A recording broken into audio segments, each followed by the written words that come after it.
정확하게 얘기하면 이건 아니죠. 일화 가족 여러분 안녕하십니까. 이가혁 라이브 이가혁입니다.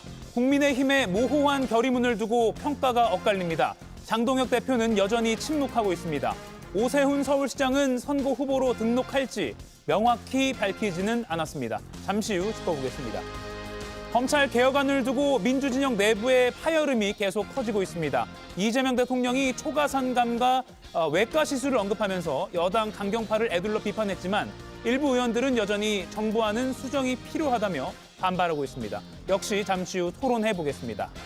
대통령의 GPT, 하정우 청와대 AI 수석에게 젠승황의 GPU 26만 장 공급 약속, 이거 잘 이행되고 있는지 물어보겠습니다. 그럼 오늘 함께할 여야 해설위원 소개해드리고 백다 앵커의 브리핑으로 첫 번째 이슈 보겠습니다.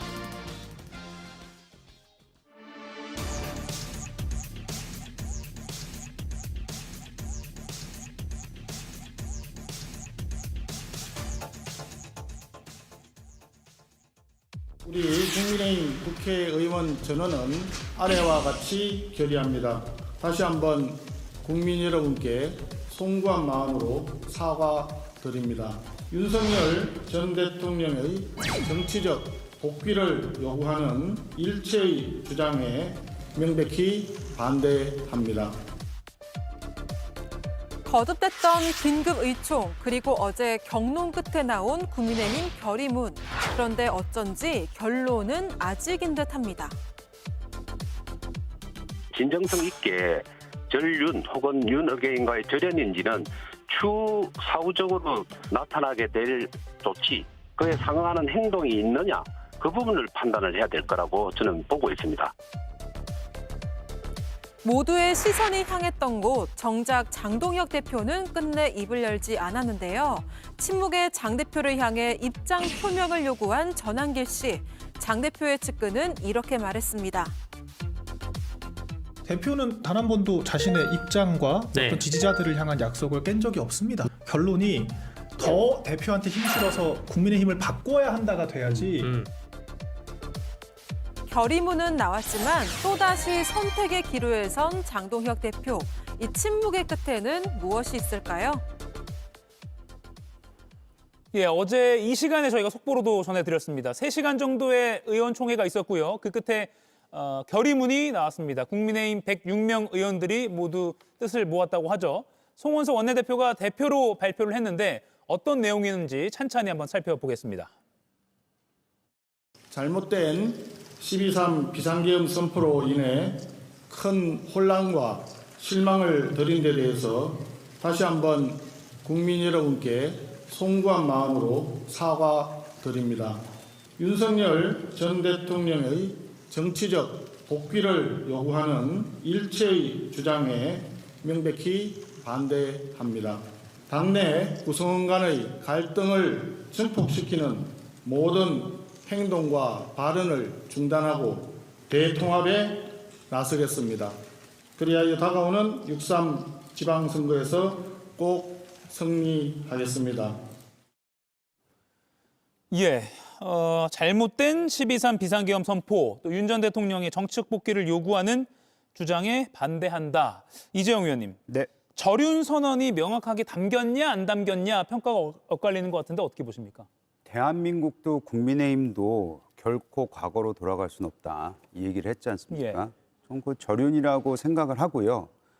그리고 중요한 것은 처음으로 어제 전 의원이 다, 국민의힘 모든 의원이 다 한 목소리로 윤석열 전 대통령의 정치적 복귀, 이게 사실 윤어게인이잖아요. 예. 윤어게인은 결코 있을 수는 없다라고 얘기를 한 겁니다. 뭐 앞서 그 클립을 영상을 보면 민주당 관계자가 앞으로 하는 행동을 봐야지만이 거기에 대한 진정성이 나타나지 않겠냐. 저 그 말에 동의합니다. 근데 지금 이렇게 선언적으로 얘기를 하고 뭐 열띤 토론을 통해서 저런 문구가 나왔다는 것에 대해서는 저는 12.3 계엄 이후에 굉장히 오랜 시간이 지났다고도 볼 수 있는데 처음으로 집단적으로 예. 한 마음이 돼서 얘기를 했다는 부분에 있어서만큼은 의미가 있다. 이렇게 평가하고 싶습니다. 네, 김유정 의원은 어때? 절윤 선언이 있었다고 보세요? 어떻게 보십니까? 그나마 저런 그 형식적인 결의문이라도 안 하는 것보다는 다행스러운 일이라고 생각합니다. 그런데 딱 봐도 그냥 무늬만 결의문처럼 보이잖아요. 면피성 결의문처럼 보이기도 하고요. 왜냐하면 지금 최초로 이제 국민들께 송구합니다. 그러니까 불법 계엄에 대해서 송구하다고 했지 본인들이 탄핵에 1, 2차 반대하고 한 번은 뭐 불참을 한 번은 85명이나 반대하고 또 내란으로 규정하지 않고 있는 것 이런 것들에 대해서 반성이 없어요. 그러니까 저는 의원 결의문이라고 나왔는데 제목도 저는 뭐 대국민 사과문이랄지 뭐 이런 식으로 형태로 그 106명 의원의 권성동 의원은 구속 중이니까 아마 106명이 됐겠죠. 예. 의원 일동의 명의로 대국민 사과문 내지는 이런 방식으로 나오는 게 제목도 그게 맞다고 생각하고요. 뭐 결의문이라는 것 자체가 법적 구속력이 있는 것도 아닌데 민주당에서 얘기한 바대로 후속적인 어떤 구체적인 소위 액션 플랜이 없는 한 매우 공허하다. 그리고 이미 무기징역 1심 받고 좀처럼 감옥에서 나올 일은 거의 없어 보이는 윤석열 피고인에 대해서 정치적으로 복귀하는 것을 반대한다. 예. 그럼 그 말이 왜 들어가는지 참 뜬금없다는 얘기 생각도 했고요.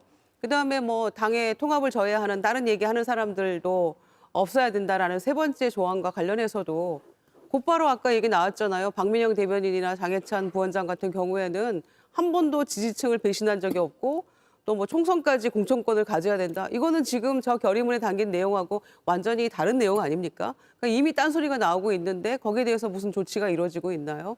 그래서 이거는 형식은 그나마 애는 썼는데 국민을 결과적으로는 다시 한번 기만하는 그런 결의문이 아닌가 생각하고요.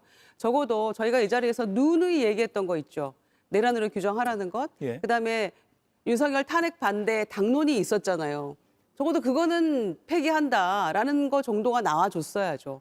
그리고 스스로 탈당은 했습니다마는 마지못해 윤석열 제명 이런 얘기 당 차원에서 결기를 보여주는 그런 정도의 어떤 후속 조치가 적어도 어제 의총에는 나와줬어야만 진짜로 뭔가 절연하려고 하는구나라는 생각을 좀 하게 될 텐데 예. 현재로서는 그런 내용들이 담기지 않은 것으로 보아서 그냥 무늬만 절연이 아닌가라는 생각하게 됩니다. 예.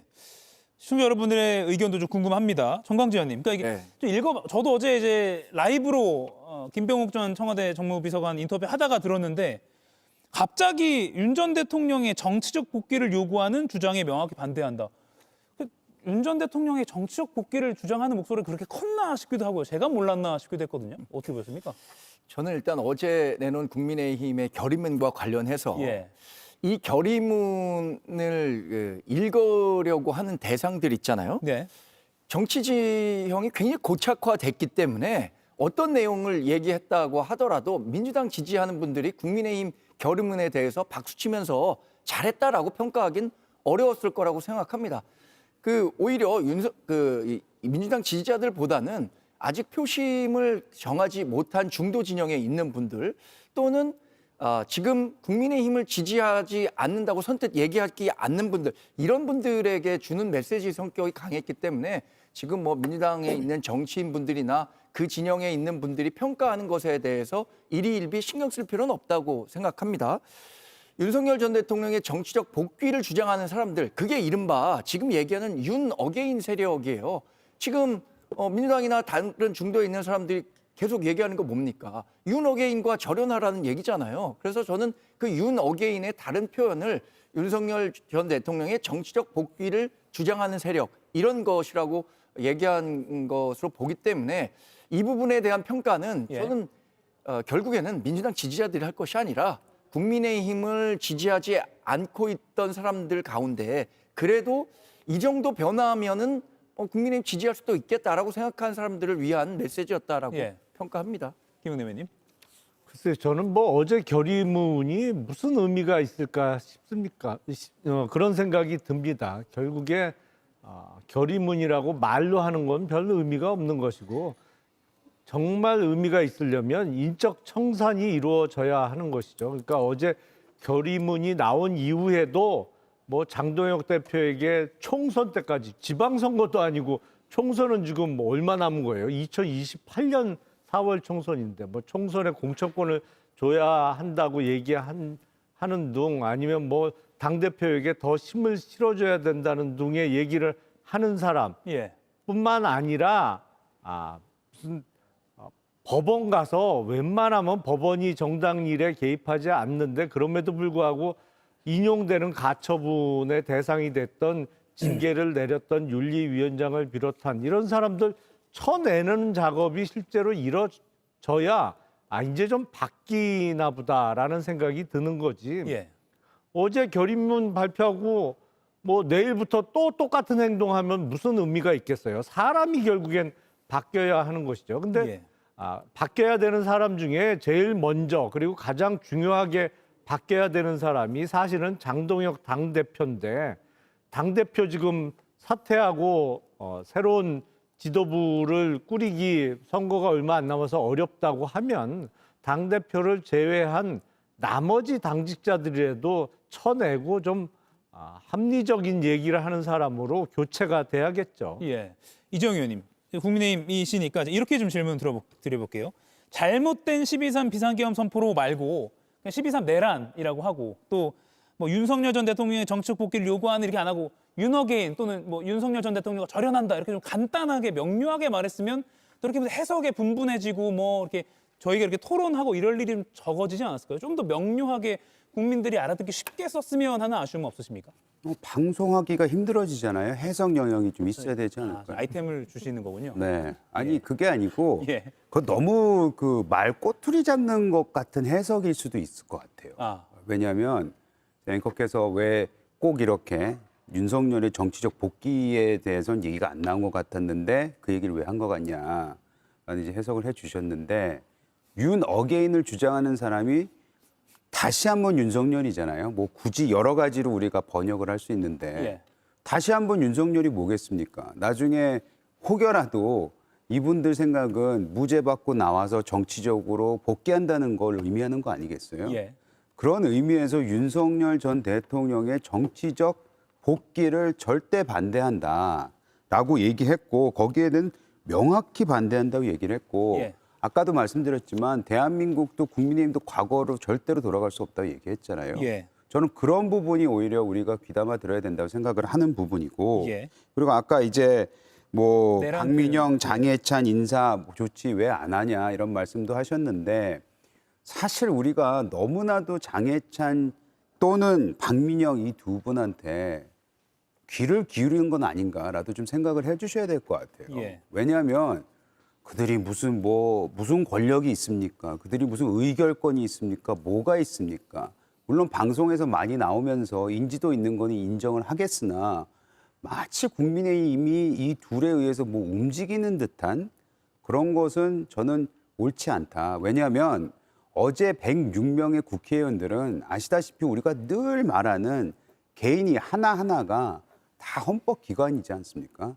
그 106명이 함께 모여서 절연을 했다는 그 의미는 예. 저는 있다고 보고 장동혁 대표가 왜 말이 없냐 글쎄요. 저는 좀 인지상정 엊그제까지 딴소리하고 있었는데 어제까지 그랬으면 쓰러져서 진짜 이상해지지 않았을까요? 오히려 사람들한테 진짜 장동혁 대표 이상한 사람이다라는 소리 듣지 않았을까? 어차피 이상한 사람이라고 소리도 듣고 지금까지 살고 왔는데 저는 그런 의미에서 장동혁 대표의 지금까지 행동에 대해서 절대로 저는 계속 반대해왔고 예. 사퇴까지 주장했지만 어제 장동혁 대표가 그 얘기를 하지 않았다고 해서 당이 바뀔 모습이 아니다라고 평가하는 거는 글쎄요. 민주당에서 계속 평가절하를 하기 위해서 하는 소리가 아닌가라고 전 평가합니다. 저는 조금 생각이 다른데요. 왜냐하면은 이런 윤호개인 안 된다 이런 이야기도 가장 강성으로 비춰졌던 또 장동혁 대표와 가까운 김민수 최고위원의 입을 통해서도 얼마 전에 나온 바가 있어요. 예. 그런데 조금 있다가 전환길 씨 얘기가 나왔잖아요. 얘기를 해봤는데 그거 전략적으로 그렇게 한 거래 라면서 김민수 최고위원의 말을 완전히 뒤집는 얘기가 나왔단 말이에요.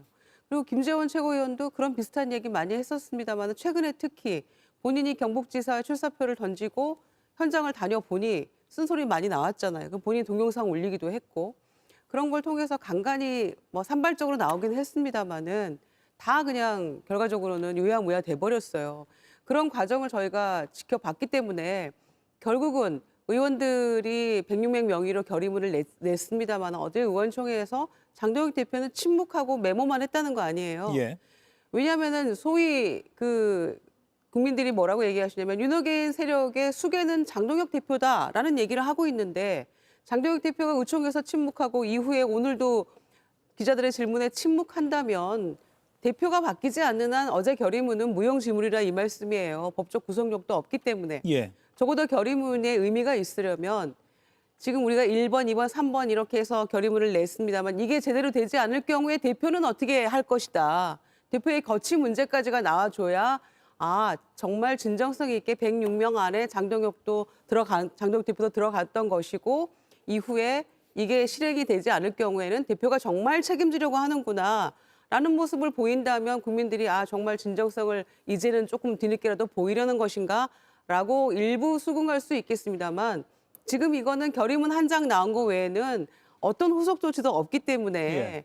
그냥 국민의힘에 대한 불신은 국민적 불신은 이미 상한가를 쳤다라고 생각하는 겁니다. 예. 물론 후속 조치는 좀 뭐 시간을 두고 지켜보면 나올지도 한번 지켜볼 대목인데 일단 결의문이 나온 뒤에 어제는 아무런 답을 하지 않고 의총장을 장동혁 대표가 떠났습니다. 오늘 마침 행사장이 있어서 기자들이 많이 붙어서 질문을 했는데요. 이렇게 답했습니다. 들어보시죠. 결의문 채택 이후에 예. 제가 수석 대변인 통해서 제 입장은 다 말씀드렸습니다. 어제 의총에서 한마디 안 하신 이유가 있으실까요? 의원님들 의견, 여러 의견들을 제가 잘 들었습니다. 민주당에서 반쪽짜리 대표가 만나자는데 만나십니까? 박민영 장례차 인사 조치할 생각 있으십니까? 강성 유튜버들은 탈당 가능성도 얘기하는데요. 네. 질문이 쏟아질 수밖에 없었고 다만 좀 말을 아끼는 그런 모습이었습니다. 이정희 의원님, 지금 장동혁 대표는 그러니까 고민 중이라고 봐야 될까요? 어떻게 보세요?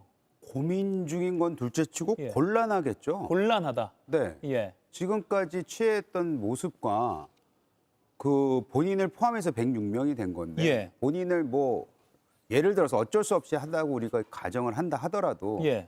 105명의 의원이 이제 당신의 그 방향성은 틀렸다. 이걸 공식적으로 어제 얘기를 한 거잖아요. 그런 의미에서 당을 이끌어가는 현역 의원이면서도 당대표인 본인 입장에서는 굉장히 당혹스러웠을 거라고 전 생각을 해요. 예. 그리고 앞서 말씀을 혹여라도 그 추후 고민을 한다면은 네.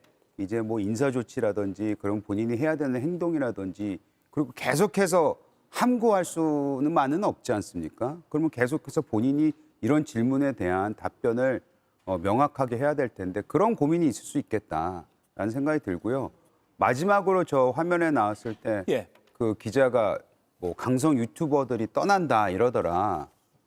제발 떠나줬으면 좋겠네요. 예. 예, 제발 이 기회를 통해서 그 강성 유튜버들 중에서 윤호겐 세력에 기생하시는 분들이 있다면은 있는 걸로 알고 있는데 많죠. 예. 그분들 좀 떠나주셨으면 하는 바람이 있습니다. 예. 정광재 의원님, 예. 어제 결의문 낭독은 이제 송호성 원내대표가 했는데 장동혁 대표도 모든 의원들처럼 다 일어서서 있었거든요. 네. 그래서 일부 의원들은 기립했으니까 장 대표도 동의했다라고 판단을 하던데 그렇게 봐야겠죠? 아니 뭐 일부 의원들이 아니라 예. 뭐 국민의힘 전원 소속 의원들이 장동혁 예. 대표도 동의하는 내용이다라고 인식을 공유하고 있는 겁니다. 예. 만약에 본인이 다른 생각을 갖고 있었다면 장동혁 대표가 나가서 뭐 못할 얘기도 없었을 겁니다. 그럼에도 불구하고 그 107명의 공동 입장문을 결의문을 낸 것은 충분히 그 부분에 대해서 동의한다는 뜻이고요. 예.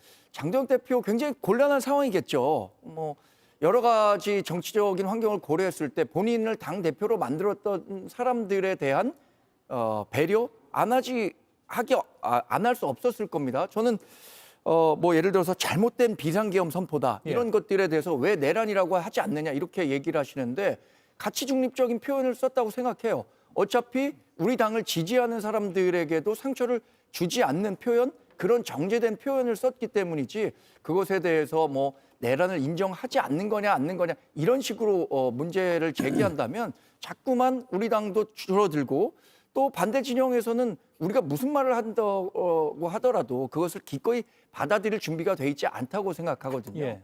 저는 결과적으로 장동혁 대표가 앞으로 보여야 할 행보가 중요하다고 생각하는데 예. 대표적으로 이런 거 있을 것 같습니다. 고성국 씨에 의해서 당 지도부가 좌우되는 것 아니냐 이런 의심 받아왔잖아요. 그렇다면 지금 서울시당에서 고성국 씨에 대해서 징계가 이루어졌는데 중앙당에서 그거 의결하면 됩니다. 아 그러면 실제로 고성국 씨와 같은 강성 유튜버에 국민의힘이 휘둘리지 않는다라는 거 보여줄 수 있을 것 같고요. 다음에 어떤 장애 집회가 있을지 모르겠습니다만 지난번처럼 도보 집회 때 윤어게인 주장하는 사람들이 따라 붙었잖아요. 예.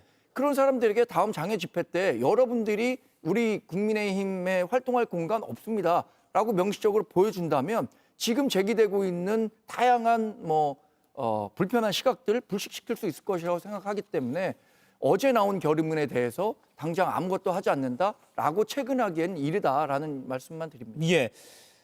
전한길 씨도 한마디를 보탰습니다. 지금 장동혁 대표가 명확하게 왜 입을 열지 않느냐라는 목소리가 많이 나오는 게 바로 이런 영상들 때문이지 않을까 싶은데 한번 보고 이야기 나눠보겠습니다.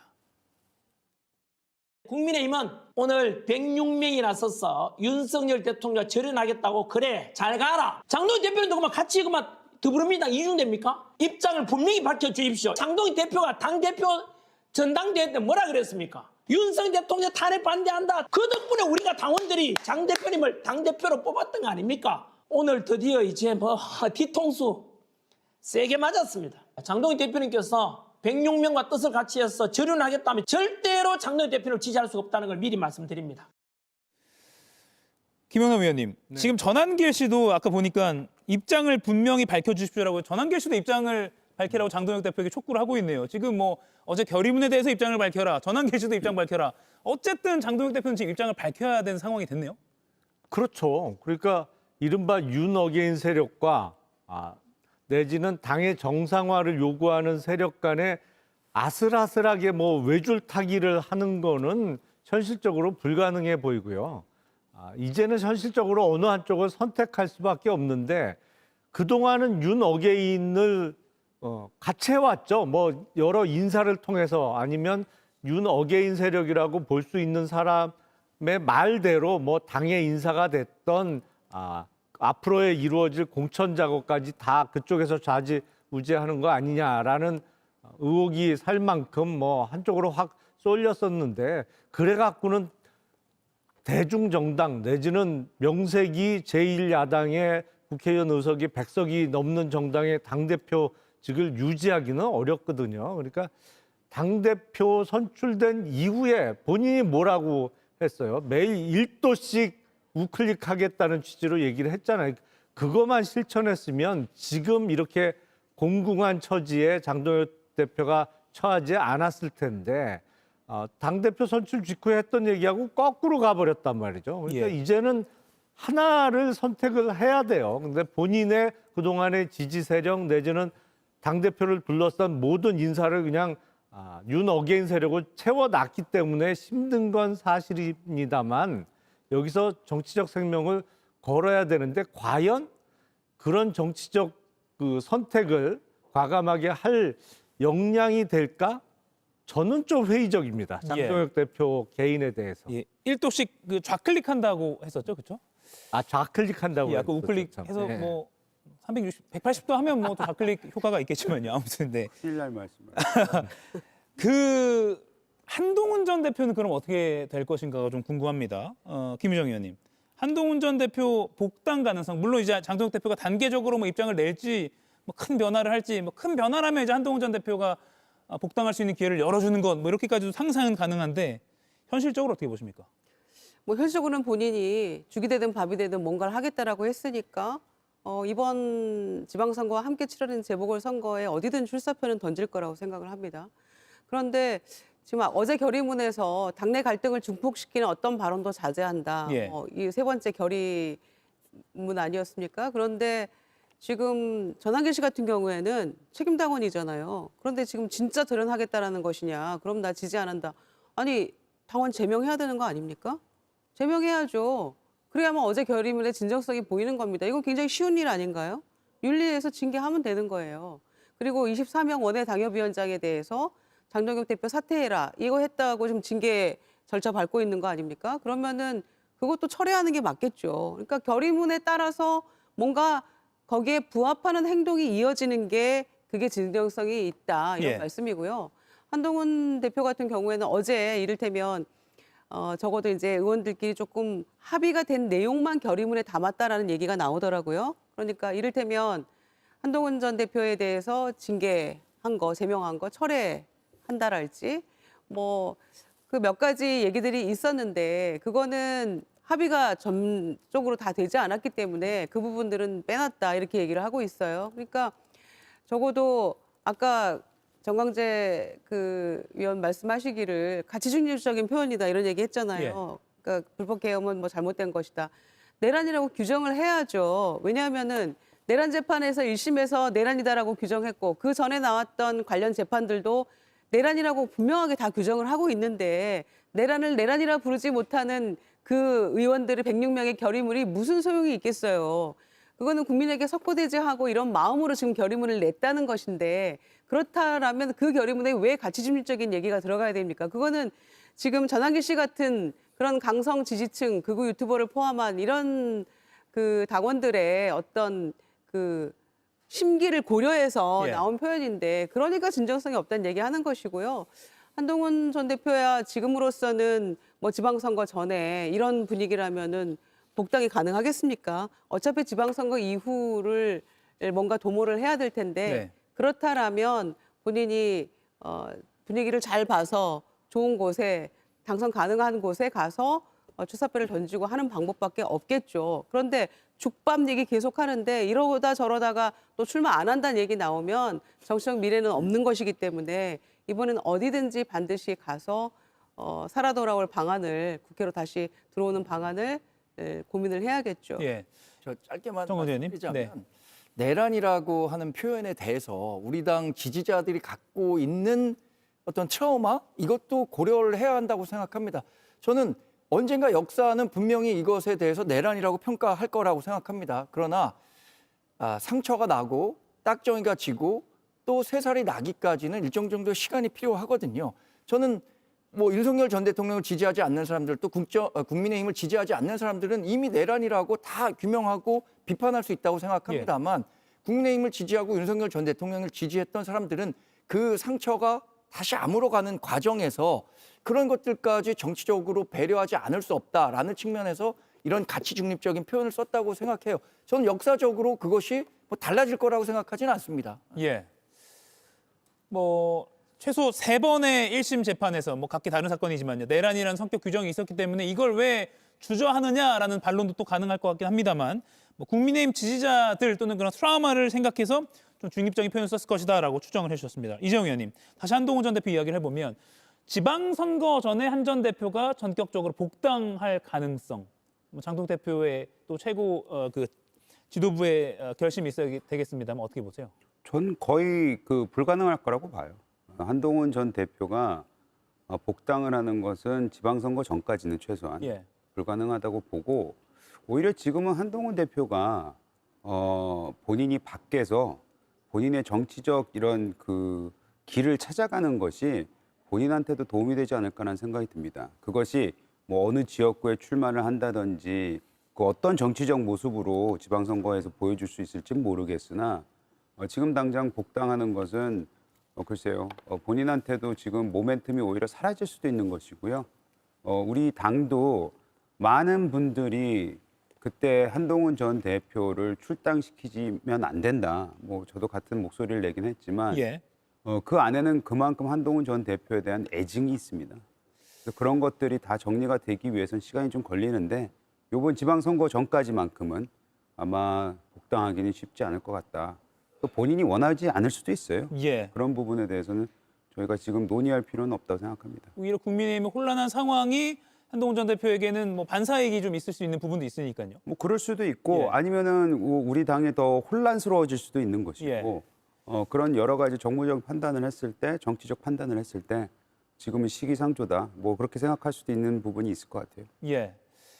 오세훈 서울시장 이야기를 해보겠습니다. 배수진을 쳐서 지금 결의문까지 끌어냈다라는 뭐 긍정적인 평가도 나오고 있습니다. 아무튼 뉴스에 이제 많이 오르내리면서 전략적으로 배수진 친계 성공했다라는 평가가 나오긴 하는데 글쎄요. 기도하는 마음으로 기다린다라고 의원총회를 지켜봤고 어제 결의문이 나온 후에는 이렇게 입장을 밝혔습니다.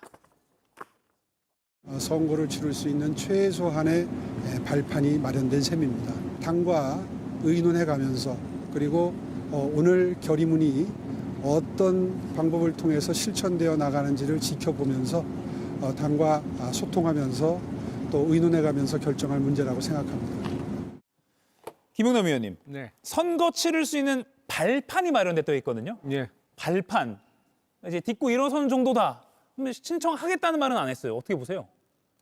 그러니까 오세훈 시장의 계획은 플랜 A는 출마하는 거라고 보입니다. 예. 다만 오세훈 시장의 어떤 정치적인 영향력 또는 지금 당 지도부와의 투쟁을 통해서 국민의힘의 변화를 이끌어내는 정치적인 승리를 발판으로 그야말로 발판으로 이제 이번 6.3 지방선거에 출마하는 것이 플랜 A고 예. 어제 결의문 이외의 추가적인 조치가 전혀 안 보인다. 예를 들어서 뭐 하던 대로 징계를 뭐 또 추가로 한다든지 네. 아니면 사실상 윤 어게인 세력이 시키는 대로 공천 작업이 주도되고 뭐 이런 모습이 또 반복된다 그러면 플랜 B는 아예 불출마해버리는 거죠. 그러면서 이번 지방선거 어차피 지금 국민의힘이 어려운 선거이기 때문에 선거 이후에 당권 도전을 한다든지 다른 계획을 세울 수 있는 것이고 예. 지금 오세훈 시장은 서울시장을 4번째 하고 있잖아요. 사실은 이번에 당선되면 5번째인데 예. 서울시장 4번 하나 5번 하나 뭔 차이가 있겠어요. 예. 오세훈 시장 입장에서는 글쎄 여기서 어떤 정치적인 변화를 이끌어내지 않으면 의미가 없는 지방선거가 될 가능성이 크거든요. 그러니까 지더라도 잘 싸우고 져야 되는데 지금 국민의힘 지금 웬만한 특히 한 명 뽑히는 소선거구제로 치러지는 그 기초단체장이라든지 광역의원은 예. 출마 포기하는 사람이 속출하고 있어요. 그렇다면서요? 이런 상황에서 오세훈 시장이 본인의 정치적 영향력을 최대한 보여주고 이번 지방선거를 넘겨야겠죠. 그런 기회가 아닌가 싶습니다. 출마 또는 불출마 사이에서 고민할 것이다. 저는 어떤 식으로든 오세훈 시장이 이번에 예. 정치적 승부수는 통했다고 봐요. 본인의 결단을 통해서 어쨌든 국민의힘도 일정 부분 변화하는 모습을 이끌어냈고 그것을 바탕으로 본인의 출마 명분까지도 확보했다고 봐야겠죠. 앞서 뭐 오세훈 시장의 3가지 시나리오에 대해서 말씀하시고 얘기했는데 전 100% 국민의힘 소속으로 서울시장 선거에 출마할 거라고 생각합니다. 예. 무소속 서울시장 출마라든가 지방선거에 불출마하는 것, 그 이후에 당권을 노리겠다는 것은 사실 정치공학적으로도 맞지 않죠. 예. 예를 들어서 서울시장 이번 선거가 어렵기 때문에 불출마했는데 다음 당권을 위해서 도전한다. 이렇게 한다면 과연 국민의힘 당원들이 오세훈 시장에 대해서 당 대표로서 평가해 줄까요? 전혀 그 가능성이 없기 때문에 다음 행보 이렇게 3가지 정리해 주셨습니다만 국민의힘 공천을 받아서 예. 서울시장 후보로 출마하고 또 당선도 될 것이다. 이건 제가 기대하는 겁니다. 예. 이재용 의원 보시기에는 어떠세요? 저 아까 띄워주셨던 3가지 거 시나리오. 네. 지금 PD가 바쁩니다. 예, 또 띄워주세요. 네. 저 2번째 무소속 서울시장 출마, 3번째 지방선거 불출마 차기 당권 도모, 뭐 점점점까지 포함해서 그건 다 필요 없고요. 예. 그냥 국민의힘 경선 출마 내지는 그냥 국민의힘 다음 시장 후보 될 겁니다. 그리고 지금 오세훈 시장이 엊그제 그런 굉장히 강경한 입장을 냈을 때는 맞아요. 지금까지도 굉장히 그 서울시의 시의원이라든지 구청장 예. 이런 분들의 후보들이 후보난이었어요. 어제 오세훈 시장이 저런 발언을 보면서 많은 분들이 또 오전에 전화가 옵니다. 이번에 우리가 조금 더 다시 한번 재도약할 수 있는 부분이 있지 않겠느냐라면서 다시 한번 몰려들 것까지는 아니지만 다시 한번 검토를 시작하고 있고요. 예. 또 한 가지 중요한 건 서울시당의 배현진 위원장이 이제 복당을 했습니다. 예. 그래서 그동안 준비했지만 이런 그 안 좋은 일 때문에 멈춰졌던 서울시당의 선거 준비도 지금 차곡차곡 일어나고 있기 때문에 저는 서울시 선거는 이제 시작이 됐다. 그렇게 말씀을 드리면서 기초단체 뭐 다른 데는 어떻게 될지 모르겠습니다만은 서울에서 오세훈 시장이 리드하는 서울 선거가 잘 이루어진다면은 예. 다른 지방에 있는 선거에도 영향을 미칠 수밖에 없기 때문에 저는 반드시 나갈 거라고 생각하고 있습니다. 예. 뭐 출마하지도 않을 안철수, 나경원 의원 다 포함해서 복면가왕 형태의 어떤 경선을 치른다라고 큰 소리를 빵 쳤어요 지난주에. 그런데 가왕이 그 신청을 안 했잖아요. 예. 공천 신청을 안 했잖아요. 근데 그런 상황에서 의총에서 결과를 좀 지켜보겠다라고 얘기를 했는데 오늘 성호성 원내대표 등의 이야기 관련해서 뭐 중앙일보 단독 보도를 보니까 이미 3월 6일 날 뭐 남양주에서 8인 회동이 있었네. 예. 어떤 얘기가 나왔네. 의총을 통해서 이런 방향으로 가야 된다라는 위기감을 느끼고 회동을 했네. 이런 얘기가 나왔잖아요. 그러니까 오세훈 시장이 배수진을 치고 나 당이 바뀌지 않으면 뭔가 의총을 통해 변화가 끌어내지지 않으면 나 공천 신청 안 하겠어.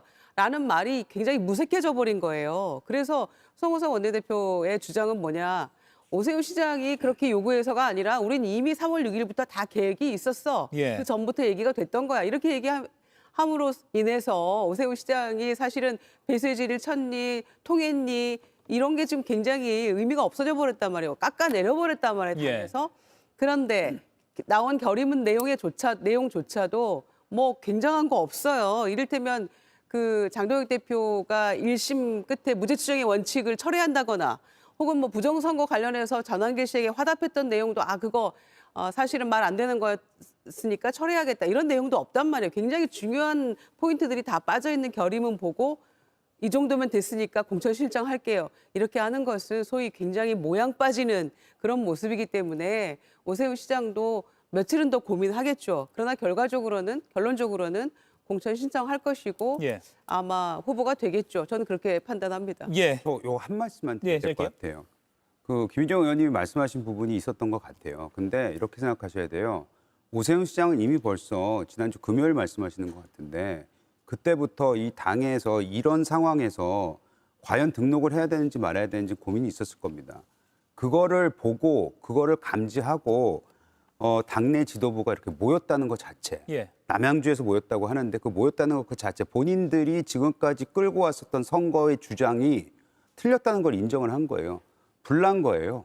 그거 꺼야 되는 거예요. 예. 그래서 지도부가 모여서 이런 어떤 거를 우리가 해야 되지 않겠느냐라고 했던 것 자체가 오세훈 시장의 그 정치적 한 수가 먹혔다는 거죠. 예. 그래놓고 이제 8일 날 이제 등록을 안 한 것인데 끝까지 변화의 목소리를 한다고 하고 안 했기 때문에 그런 모습이 나왔던 거고 어제 의총이 있었던 거거든요. 그렇기 때문에 그 부분을 미리 오세훈 시장 없이 자기네들끼리 이렇게 뭐 짜고 치는 것 같은 생각으로 그걸 바라보시는 것은 저는 반대합니다. 예. 이제 어제 결의문 그리고 오세훈 시장이 발판이 마련됐다라고 표현했는데 장동혁 대표의 어떤 액션이 있을지 또는 액션이 없는데 오세훈 시장이 후보로 등록을 할지 그렇다면 이건 명분이 어떻게 되는 건가 여러 지금 가능성들이 나오는데 한번 지켜봐야 될 것 같습니다. 방송 중에라도 오 시장이 뭐 등록했다 이런 속보가 나오면 저희도 좀 전해드리도록 하겠습니다. 두 번째 이슈는 민주당 관련한 내용입니다. 백다 앵커의 브리핑으로 보겠습니다. 빈대 잡자고 초과 삼간 태우지 말라. 이른바 원조 친명은 이 메시지를 이렇게 해석했습니다. 이런 고민의 일단이 글로 몇 번씩 지금 나타나고 있는 거죠. 그 속에서 지금 당내 일부 얘기 나오는 부분을 빨리 좀 정리를 할 필요가 있지 않을까 그런 생각에서 저런 글을 올렸다고 생각합니다. 문영배 전 헌법재판소장 권한대행도 이 대통령의 메시지 전문을 읽어봤다고 하는데요. 문제 해결을 위해서는 원인을 정확히 파악하고 옥석을 분명히 가려야 한다. 이런 말씀하셨어요. 대단히 옳은 말씀이시죠. 전 전적으로 동의합니다. 하지만 민주당에서는 또 한 번 정부안 수정 필요성이 나왔습니다. 대통령님의 의중에 대해서는 뭐 제가 이렇다 저렇다라고 지금 뭐 단정 짓기는 어려울 것 같고 지금 모든 것이 다 결정됐으니 토론하지 말아라 혹은 문제 제기하지 말아라라고 보긴 좀 어렵습니다. 3월 중 처리하겠다는 원내 지도부와 수정을 요구하는 일부 목소리, 검찰개혁이 막판 진통을 겪고 있습니다. 예, 이재명 대통령이 SNS를 통해서 검찰 개혁과 관련한 입장을 잇따라 낸 것을 두고 이른바 민주진영 내에서 갑론을박이 한창입니다. 이런 상황에서 한병도 더불어민주당 원내대표는 개혁의 집도의가 되겠다고 선언했습니다. 이재명 대통령께서 SNS를 통해 권한과 책임, 개혁과 통합에 대한 진심을 전하셨습니다. 민주당은 실력 있는 개혁의 집도의가 되겠습니다. 여러 의견과 시행착오가 있겠지만 최종 목적지는 같습니다. 민주당은 백가쟁명보다 집단지성으로 한 사람의 10걸음보다 10사람의 한 걸음으로 사회 대개혁을 완수하도록 하겠습니다. 예, 검찰개혁 정부안을 두고 민주당에서 파열음이 좀 나오고 있는데 김유정 의원님, 이 대통령이 외과 시술 방식을 통한 개혁을 말했고 그에 화답하는 듯 한병도 원내대표가 집도의가 되겠다 이렇게 했거든요. 갈등을 좀 봉합하겠다는 의지로 봐야겠죠?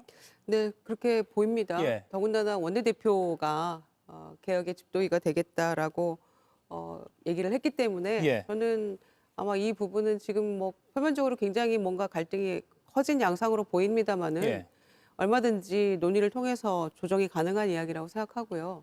특히 저희가 이 검찰개혁 관련해가지고 당론을 정할 때 그때 그냥 뭐 하루아침에 갑자기 정한 게 아니잖아요. 그러니까 TF도 구성해서 정말 수기 과정이 있었고 의총도 6차례, 7차례 있었고 또 정부안에 대해서 좀 수정해가지고 그걸 다시 논의해가지고 또 당론으로 결정을 했단 말이에요.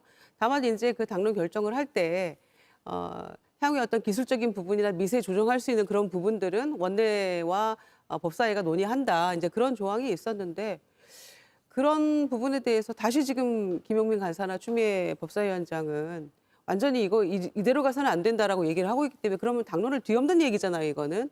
이제 그런 부분에서 대통령의 여러 가지 그 SNS를 통한 우려가 있었던 게 사실이고요.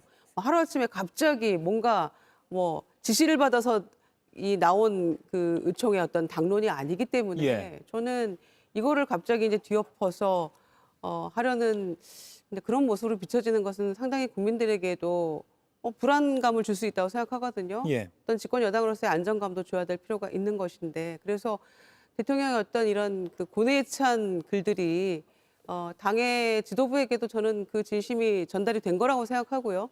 그런 점에서 한병도 원내대표가 개혁의 집도에 이런 얘기도 한 것이고 아마 원내와 법사위 간에 조금 이런 부분들은 그야말로 좀 잘 조정할 수 있는 부분이고 또 한병도 원내대표가 그 역할을 충분히 하겠다라고 저는 나선 것이라고 보여집니다. 예. 김영남 의원님, 네. 이 대통령이 그 X, 그 트위터의 이제 새로운 이름이죠. X에 모두를 개혁 대상으로 몰아서 빈대 잡자고 초과 산감 태우는 결과 되지 않게 조심해야 된다 등등 잇따라 메시지를 내놨습니다. 이 정도면 강경파 좀 그만하고 빨리 개혁 추진합시다 이렇게 좀 애들러 비판했다고 보는 게 과하지 않죠? 그렇죠. 예. 뭐 의중은 명확해 보이고 저는 특히 이제 뭐 공소청법이라든지 중수청법의 그 법안 내용과 관련해서 이른바 강경파로 표현되고 있는 의원들의 주장이 예. 저는 강경파가 아니고 위헌파 같은데요. 위헌파다. 예. 아니 그러니까 검찰청이 공소청으로 이름을 바꾸는데 왜 공소청의 수장은 검찰총장이라는 명칭을 계속 쓰느냐. 그건 우리 헌법의 명문의 조항으로 나와 있기 때문에 그래요. 검찰총장의 임명과 관련해서 국무회의의 의결을 요하도록 헌법에 나와 있거든요. 그러니까 검찰청은 공소청으로 이름을 바꾸더라도 예. 그 장의 이름을 공소총장으로 못 쓰는 거예요. 검찰총장을 헌법에 나와 있는 그 자리를 없애버리는 것밖에 안 되기 때문에 이제 만약에 공소청장으로 부르면 안 그래도 위헌 소지가 많은데 위헌법률 심판 가면 저는 위헌 결정 날 거라고 봅니다. 그러니까 그런 리스크를 제거하기 위한 정말 최소한의 내용을 담은 게 정부의 수정안이거든요. 근데 이것도 안 된다고 하는 의원들이 있는 거잖아요. 예. 그럼 뭐 어쩌자고요, 지금. 나중에 위헌 결정이 나더라도 나는 모르겠다. 그냥 내 하고 싶은 대로 하겠다는 취지인가요? 저는 일을 합리적으로 해야지 본인 주장만 저렇게 100% 맞다고 주장하는 거는 많은 법학자들이라든지 법률가들이 이렇게 되면 위헌 가능성이 너무 높아져서 안 된다고 하고 있는데 더군다나 자당 출신의 대통령까지 이렇게 적극적으로 설득을 하고 있는데 본인의 고집을 꺾지 않는 건 그건 제가 보기엔 소신이라기보다는 그냥 만용에 가깝다고 생각을 합니다. 만용이다. 이정 의원님, 지금 민주당 내에서 파열음이 좀 있는데 이 상황 어떻게 보십니까, 야당이? 이거 쉽게 이제 불이 꺼지지 않아 보여요. 왜냐하면 지금 뭐 그 의원 얘기도 하셨고 대통령 얘기도 하셨는데 거기에 수많은 지금 이해관계자 플레이어들이 들어가 있어요. 이 대표적으로 김어준 방송인만 해도 여기에 적극적으로 좀 참여하고 있지 않습니까? 굉장히 다른 목소리를 내고 있고 또 사람들 얘기 들어보면 이게 뭐 이거 대화로 토론으로 해결할 수 있지 않겠냐 말씀하셨지만 사실 그 뭐 정가에서는 굉장히 이게 파열음이 크고 대립각이 심하다라는 얘기가 나오고 있습니다. 쉽게 정리될 것 같지 않고요. 지금 김영남 의원님께서 지금 위헌적이다라고 말씀하셨잖아요. 전 그 얘기 들으면서 맞아요. 굉장히 위헌적인데도 이렇게 강경파가 밀고 나가는 거 보면은 전 사실 지방선거를 다시 얘기 안 할 수가 없어요. 왜냐하면 민주당이 지금 거대 여당에 뭐 아주 많은 의원 수를 가지고 있고 정부도 이재명 대통령이 이제 민주당이 주도를 하고 있는데 저런 위헌적인 생각을 자기네가 힘이 있다고 마구마구 밀어붙이면서 그거를 관철시키려고 하는 저런 사람들한테 지방의회까지도 지방 권력까지 다 넘겨야 되나 이런 생각은 좀 듭니다. 예, 정홍재 의원님. 아까 지금 이재용 의원이 김어준 씨도 언급했는데 보니까 온라인 뭐 여론이 뭐 전체를 대변하는 건 아니지만 그 이른바 진보 진영에서도 여론이 막 양분이 심하게 되더라고요. 그렇죠. 일단 국민의힘은 지금 이재명 정부와 민주당 정권이 추진하는 검찰 개혁 관련 법안, 검찰청 폐지 이것에 대해서 반대해 왔습니다. 이재명 대통령 빈대 잡기 위해서 초과 3간 태우지 말아야 한다라고 말씀하셨는데 국민의힘의 입장에서 본다면 이미 초과 3간 태우는 법안은 만들어 놓은 거예요. 그런데도 불구하고 국민의힘이 이렇게 얘기하는 것은 최악을 막기 위해서 그래도 차악을 선택해야 된다. 그런 측면에서 지금 이재명 대통령이 하는 발언에 대해서는 동의합니다. 지금 민주당 내 법사위 강경파들이 얘기하는 법안이 실제로 통과가 됐을 경우에는 위헌 논란도 있지만 실제 그 수사 현장에서 그러니까 형사법이 적용되는 체계 내에서 대단히 큰 부작용을 만들어낼 것이다. 그 이재명 대통령이 얘기하고 있는 보안 수사권 있잖아요. 그 문제만 하더라도 보안 수사 요구권을 줄 것이냐, 보안 수사권을 보장할 것이냐 이게 사실 그냥 문구 몇 개만의 문제가 아니라 실제 현장으로 들어갔을 때는 이 문구 하나만으로도 대단히 큰 그 부작용을 우려할 수도 있기 때문에 저는 이 부분과 관련해서는 적어도 최악을 막기 위한 차악의 선택을 하려는 이재명 대통령의 선택에 그래도 공감하는 편입니다. 예, 이 대통령이 X를 통해서 메시지를 잇따라 내놓은 그날 어제입니다. 정청래 민주당 대표가 검찰의 못된 버릇 고쳐놓겠다 이렇게 발언을 하기도 했습니다. 물론 이 공소취소 국정조사 추진 토론회에서 나온 발언이긴 한데 이걸 가지고도 대통령의 의중과 좀 톤이 다르다. 대통령은 검찰을 모두 악마화하는 건 또 개혁을 그르칠 수 있다. 이런 취지로 지금 설득을 하고 있는데 못된 버릇 고쳐놓겠다 하는 건 조금 다른 방식 아니야? 이렇게 또 비판이 나오거든요. 어떻게 보십니까? 정청래 대표의 뭐 그 말하는 스타일이 아닐까 생각하고요. 특히 이제 국정조사 추진 특위는 애초에 이제 공소취소 의원 모임 뭐 여기에서 당으로 그냥 아예 당 차원에서 하자라고 이렇게 발족이 된 거잖아요. 이제 그런 점에서 당 대표로서는 그동안의 이제 검찰의 행태나 이런 부분에 대해서 당연히 비판할 수 있는 이야기고요. 그것과 지금 검찰 개혁안에 대한 내용, 대통령의 어떤 메시지나 이런 것과 다른 결이라고 보이지는 않습니다. 그러니까 국정조사 추진 특위에서는 그동안에 이거를 적극적으로 좀 추진을 하자라는 뭐 당론이 다 모아진 그런 것이고요. 당 차원의 어떤 기구로 확대 사실 개편 발족된 것이라서 저는 충분히 검찰의 행태에 대해서 비판하는 그런 수위의 대표 이야기로서는 할 수 있는 발언이라고 생각하고요. 검찰개혁 관련한 법안과 관련해서 결을 달리하는 그런 내용이 뭐 나올 만한 자리는 아니었다 이렇게 생각하고 특히 아까 한병도 원내대표가 개혁의 집도의가 되겠다라고 하는 것은 대통령의 어떤 메시지에 화답을 한 것인데 뭐 당대표 따로 원내대표 따로 이렇게 가고 있지는 않거든요. 그래서 이거는 뭐 달리 볼 이유는 없을 것 같습니다. 예. 이재명 대통령의 메시지와 비슷하게 정성호 법무장관도 정부 안에 대한 옹호하는 입장을 밝혔습니다. 일부 조항을 확대 해석하고 오해해서 반개혁으로 몰아간다. 국민 통합에 이런 거는 아무 도움이 되지 않는다라고 했습니다. 대통령과 법무장관의 이런 잇따른 메시지에도 법사위 민주당 간사의 김용민 의원은 강경한 입장을 굽히지 않았습니다. 좀 더 들어보시겠습니다.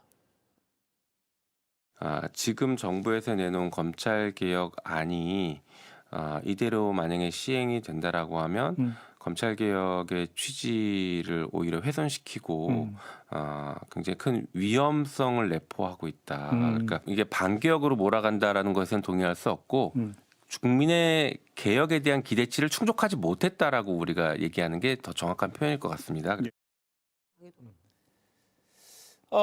검찰 개혁 취지를 오히려 훼손한다. 반개혁이라고 모는 것은 동의를 못한다라고 또 오늘 아침에 이렇게 했습니다. 그러니까 굉장히 좀 수그러들지 않을까라고 예상도 있었는데 김용민 의원도 그냥 또 메시지를 냈습니다. 어떻게 보세요? 글쎄 이제 김용민 의원이 현역 국회의원으로서 뭐 법사위 민주당 간사를 하고 있습니다만 300명 중에 한 명이잖아요. 그러니까 300표 중에 한 표를 행사하는 사람인 것이고 그리고 제가 보기엔 정성호 법무부 장관이 조금 너무 소극적이라고 저는 생각해요. 오히려 소극적이다. 사실은 법무부 장관과 대통령의 역할이 바뀌어야죠. 이게 이 법안은 주무부처가 법무부잖아요. 공소청법이나 이런 거는. 그러면 법무부 장관이 보다 적극적으로 나서서 국회의원들을 설득하고 자주 의견을 표명하고 이렇게 뭐 어떤 의견 충돌이 있더라도 법무부 장관과 국회의원들 간의 의견 충돌이 있는 것이고 이걸 한참 벌어진 다음에 대통령이 정리하는 수순에서 이렇게 뒷받침해 주는 모습이 오히려 맞는 건데 지금은 오히려 대통령이 전면에 나서고 법무부 장관이 옆에 이렇게 곁다리 끼는 것처럼 비춰진단 말이죠. 저는 주무부처 장관으로서 정성호 장관이 오히려 좀 소극적인 자세를 보이고 있는 거 아니냐. 그걸 자칫 잘못하면 대통령의 만기 칠남처럼 비춰지는 측면이 있거든요. 그래서 더 적극적으로 일단 민주당 소속 의원부터 설득하고 하다 안 되는 사람은 빼고 나머지 사람 뭐 300명 중에 하여튼 최대한 많이 모으면 되는 거잖아요. 그런 식으로 이 논란은 해결해야 되지 않을까. 그리고 법을 만들 때 입법권이 국회에 있습니다만 그 입법권은 분명히 헌법의 테두리 내에서 행사돼야 되는 권력입니다. 입법권이 만능이 절대 아니거든요. 근데 헌법을 생각 안 하고 헌법을 무시하는 듯한 입법 만능주의는 대단히 위험하고 그런 모습은 좀 안 보여줬으면 좋겠습니다. 주무부처 장관이 오히려 좀 더 적극적으로 나서야 한다 이렇게 좀 제언을 하셨습니다. 하정우 청와대 AI 수석 인터뷰가 있어서요. 오늘 네 분과의 토론은 여기서 마무리하겠습니다. 고맙습니다.